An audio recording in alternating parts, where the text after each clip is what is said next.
Antoine Limonov a eu 1001 vies. Il a été majordome, poète sans le sou, écrivain, journaliste, militant d'un parti fasciste, autant de casquettes qu'il a vécu à travers le monde entier. Edouard Limonov a vécu à Paris, il a vécu à Kharkov en Ukraine, il a vécu à Moscou, il a vécu à New York. Ces 1001 vies sont au cœur d'un biopic réalisé par le tout aussi subversif Kirill Serebrennikov, sorti chez nous le 4 décembre. Bonjour à tous, j'espère que vous allez bien. On se trouve aujourd'hui pour parler d'un film qui est un coup de cœur. Alors j'ai le sentiment de toujours commencer mes vidéos critiques par ça, mais c'est une vérité puisque ces vidéos c'est aussi une manière pour moi de mettre en avant des films que j'affectionne, des films qui m'intéressent, qui me passionnent même, et Limonov pour le coup est une véritable étude de personnage. C'est un film qui est adapté du roman d'Emmanuel Carrère, donc appelé Limonov, roman que j'avais lu juste avant le Festival de Cannes, parce que moi je suis une grande fan de Kirill Serebrennikov, j'aime beaucoup son travail, notamment sa mise en scène. Je veux dire, Kirill Serebrennikov a une maîtrise indéniable de la mise en scène dans ses longs métrages. Ce sont toujours de grands moments de cinéma, et donc avant d'aller découvrir Limonov à Cannes, je m'étais plongée dans le livre d'Emmanuel Carrère qui raconte, non pas, c'est pas pour parler d'une biographie de Limonov, c'est plutôt comment est-ce qu'Emmanuel Carrère perçoit Limonov, puisqu'ils se sont rencontrés, ils ont échangé, et donc c'est la vie de Limonov perçue par Carrère avec un certain cynisme pour le coup, beaucoup d'humour également. C'est, je vous l'ai dit, un personnage fascinant à suivre, qui a été tout et rien à la fois. Limonov, la balade, c'est le titre complet du film. De quoi ça parle? Eh bien c'est l'histoire d'Eddie, Edichka, Edouard, plusieurs casquettes, plusieurs noms différents, à vous de choisir lequel selon la période, qui est un jeune homme qui grandit à Kharkov, en Ukraine. Il rêve d'être poète. Et puis il émigre à New York pour devenir écrivain. Voilà, où il est écrivain sans le sou, fauché. Et puis sa vie avance ainsi, toujours avec ses rêves de gloire, toujours avec son envie de grandeur, son envie d'être plus en fait que ce qu'il est. Et on va le suivre, voilà, majordome au service d'un richissime New-Yorkais, ou bien encore journaliste à Paris, journaliste provocateur et écrivain succès, agitateur politique, et puis enfin la dernière facette de sa vie, leader d'un parti politique qui regroupe plusieurs milliers d'hommes. C'est pas un immense parti non plus, mais voilà, leader d'un parti fasciste, et qu'on se le dise, c'est quelque chose qui se laissait poindre tout au long du film. Tout au long du film, vous voyez bien les penchants d'Eddie pour les extrêmes, et le film justement s'achève là-dessus, sur l'extrême politique choisi par Edouard Limonov. Ce film, La balade, donc, c'est une fresque sur sa vie, une fresque sur la vie de Limonov, de sa jeunesse jusqu'à son enfermement en tant que dissident politique. Is it true, Mr. Limonov, that there is only one thing you can write about, and that is yourself? Madness is about to begin. Revolution is what we need. I'm for the Reds, the Blacks, the gays, Arabs, Puerto Ricans. I'm for the ones who have nothing to lose. Eddie, Russian authors are in vogue in the US right now. America's being freed, and I, Eddie, lead the march, and everyone loves me. Je vais commencer ma vidéo par quelque chose que je n'aime pas faire, c'est pas dans les habitudes de la chaîne, mais je suis en colère. Je suis en colère quant à la mauvaise distribution de ce film, c'est Pathé qui se charge de distribuer le film. Limonov à la base était prévu pour sortir au mois de février, et puis il a été annoncé au 4 décembre pour mon plus grand plaisir. Évidemment, moi j'étais très heureuse de pouvoir voir ce film aussitôt possible, de pouvoir vous en parler, et puis de façon assez égoïste de pouvoir aussi le glisser parmi mes favoris de l'année, parce que oui, il y figurera, et pas dans le top 3, hein, et pas à la 3ème place. C'est pour vous dire la place que prend ce film dans mon cœur. Mais le souci, c'est que ce changement de date s'est fait à la dernière minute. C'est-à-dire que la nouvelle date de sortie de Limonov a été annoncée un mois à peine avant sa sortie. C'est-à-dire que début novembre, on nous disait « Ah, au fait, Limonov sort dans un mois ».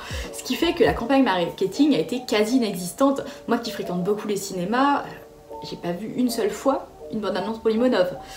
Et de façon générale, l'affiche et la bande-annonce sont sorties vraiment 3 semaines avant la sortie du film.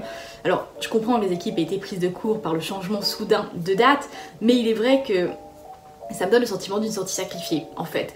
Alors, je suis pas dans les bureaux de pâté, donc je vais pas spéculer sur leur choix de sortie, mais je peux pas m'empêcher de me dire qu'ils ont voulu libérer ce créneau du mois de février, qui correspond aussi aux vacances notamment, pour un autre film, et donc ils se sont dit, on va avancer Limonov. Sauf qu'ils l'ont mis à n'importe quelle date, un peu comme pour s'en débarrasser, en fin de compte, tant pis si la communication est faite à la va-vite. Et enfin en communication, c'est vrai que le film n'a pas grand chose pour séduire, c'est-à-dire que l'affiche est affreuse, elle reprend ce visuel d'Eddie que moi j'adore, hein, c'est la photo d'ailleurs que j'ai mis en miniature, je la trouve sublime, Ben Whishaw avec son blouson en jean blanc devant un taxi à New York, ses cheveux longs, enfin j'adore cette image, mais vraiment elle a été retouchée pour l'affiche et la bande-annonce n'est pas là pour la sauver non plus, puisque c'est une bande-annonce qui est trop sage, trop verbeuse. On ressent pas assez le côté explosif du film en fait, notamment dans sa mise en scène. C'est vrai que ça on voit pas du tout à travers la bande-annonce, et c'est compliqué de vendre un film dont on parle presque pas. Il y a très peu de séances. Moi j'ai été revoir le film le lendemain de sa sortie, donc le jeudi, pour le coup, à Chadel et Hall, à 18h. Qui est quand même un créneau plutôt prisé. On était 40 dans la salle, et de façon générale, vous allez sur Allociné, il y a moins de 200 séances qui sont organisées pour le film, et c'est vrai que ça me fait mal au cœur. Le film s'appelle Limonov, bien évidemment que Edward est la figure centrale du film, c'est son film. Alors moi, ce que je préfère au cinéma, pour tout vous dire, ce sont les personnages complexes. Voilà, c'est quelque chose qui me fascine. J'ai tout de suite tendance à être attirée par les films qui traitent de psychologie, qui traitent de personnages complexes, et Limonov, je dis il avait parce que il est décédé en 2020, Limonov avait tout du romanesque, hein. Il est colérique, il est impulsif, il est froid aussi. D'ailleurs le film s'ouvre sur cette femme qui dit l'avoir connu lorsqu'il était plus jeune. Elle explique qu'elle ne reconnaît plus le doux rêveur qu'il était dans sa jeunesse, ce à quoi Limonov rétorque, mais en fait je me fiche bien de votre cœur. Et cette facette froide, mais en même temps on découvre quelqu'un de profondément sensible en ce qui concerne les sentiments amoureux. Il est profondément attaché à sa compagne, Elena. Alors bien sûr, il y a tout un côté sulfureux, c'est-à-dire qu'on les voit beaucoup faire l'amour. Pour aller plus loin dans l'amour fou aussi, quand Edward se fait rejeter par Elena, il s'ouvre les veines et il écrit le nom d'Elena sur le mur avec son propre sang. Mais on le voit aussi en fait en amoureux transdit, tout en tendresse, dans ces moments de faiblesse où il montre combien sa solitude le pèse. D'ailleurs, à un moment, il envisage même une vie posée avec Elena, à la campagne, à fonder une famille, sauf que la réalité le rattrape vite, parce que Edward Limonov, il n'est pas fait pour ça. Son destin, il sera grand, il en est persuadé. Et tout au long du film, on va le voir tenter d'atteindre son rêve de grandeur, son rêve de gloire. C'est un personnage insaisissable, qui change d'idée, qui change d'objectif, qui est toujours dans les extrêmes, jusqu'à ce que je vous disais, son fameux tournant vers le fascisme, hein, qui pointait dès le début. On le suit donc sur les années, sur plusieurs décennies, où il multiplie les looks et les casquettes, c'est-à-dire qu'il a les cheveux mi-longs lorsqu'il est jeune, poète à Moscou, vous voyez, qui copie à ce moment-là à la main ses propres manuscrits avant de les envoyer dans les maisons d'édition. On le découvre aussi à New York, ça c'est ma version préférée je pense, donc où il est avec sa dulcinée, ils sont jeunes, ils sont beaux, ils sont amoureux. C'est un écrivain plein de rêves avec ses cheveux longs, sa veste blanche, ses lunettes fumées. On a aussi une version barbue, hein, quand il est leader d'un parti fasciste. On a aussi une version avec les cheveux bien plus coiffés en arrière que lorsqu'il est majordome et écrivain à succès.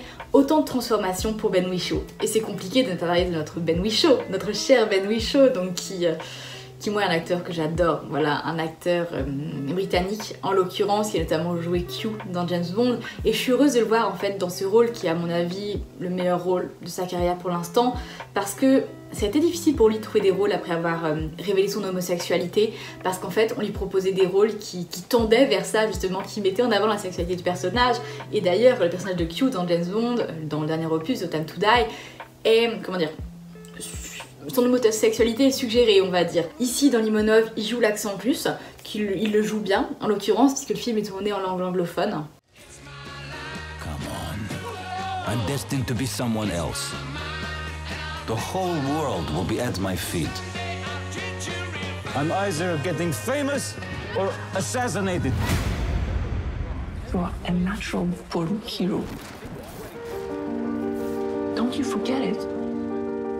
It's your destiny. You know what the problem is? Eddie. And all he wants to do is fuck everything. Women, men, himself. Guess what? I'm a man! Who's the man? C'est un film qui s'étale sur plusieurs décennies. Je vous le disais, on a le temps qui passe, donc qui se matérialise à travers les looks d'Eddie, les looks différents qui viennent bien de montrer que voilà, les années ont défilé. Mais il y a aussi plus simplement un autre moyen de montrer le temps qui passe, c'est l'apparition de la date à l'écran, tout simplement. Et là, il y a deux façons de procéder, soit la façon classique, donc la date qui est tapée à la machine à écrire en bas à droite de l'écran, qui est un clin d'œil évident au métier de notre protagoniste, mais on en a une seconde, et moi c'est ce qui me passionne dans Kirill Serebrennikov, et ça va être une super transition vers la mise en scène, c'est que Kirill Serebrennikov incruste les dates dans le décor. Par exemple, il va incruster la date dans les vitraux d'une maison de campagne bourgeoise en Russie, vous voyez.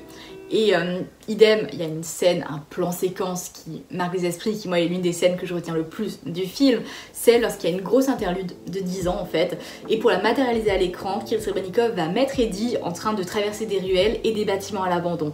Et chacun de ces lieux en fait représente une année passée remplie de symboles. On a par exemple des images d'archives du mariage de Diana, des coupures de journaux, des pancartes tout droit sorties de manifestations. On pourrait dire qu'il traverse littéralement le temps. Do you know what's gonna turn you into a great writer, Poison? Shoot, Eddie. If you get out now, your picture will be in every newspaper.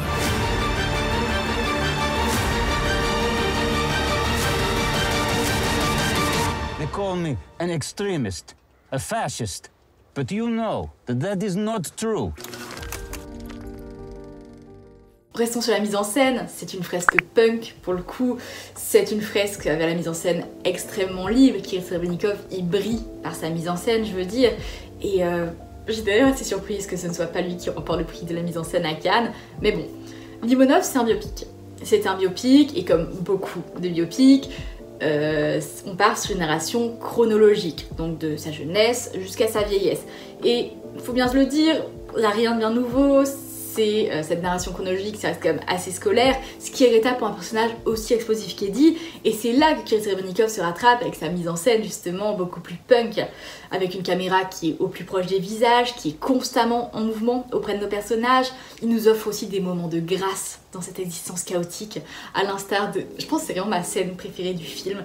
C'est cette scène où Eddie est sur un toit de New York, voilà, sur les toits de New York en l'occurrence, tout en haut d'un building. C'est un instant qui est suspendu aux aurores, et pour la première fois, Eddie goûte à la liberté.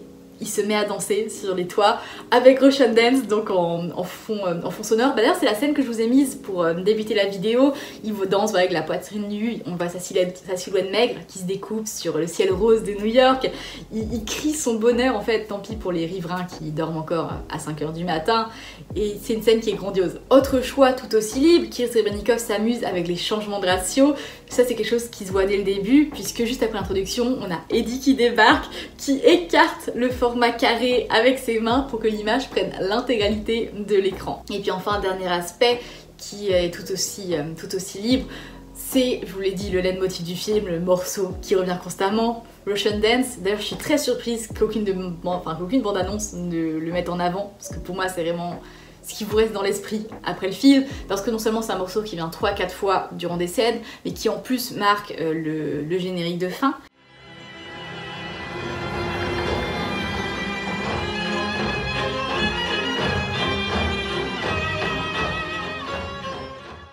C'est un morceau de Tom Waits qui pour le coup nous ramène aux origines soviétiques du héros, ce qu'on peut avoir tendance à oublier, parce que je vous l'avais dit un peu plus tôt, le film est tourné en langue anglaise en l'occurrence, et donc ça peut être facile d'oublier que Eddie est russe malgré tout, et ce malgré les efforts de Ben Whishaw sur l'accent.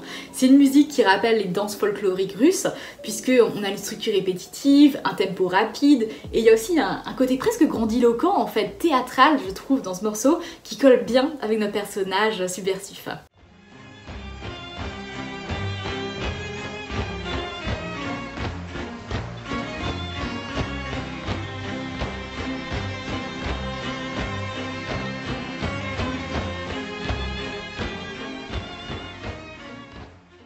C'est tout pour cette vidéo, j'espère qu'elle vous a plu.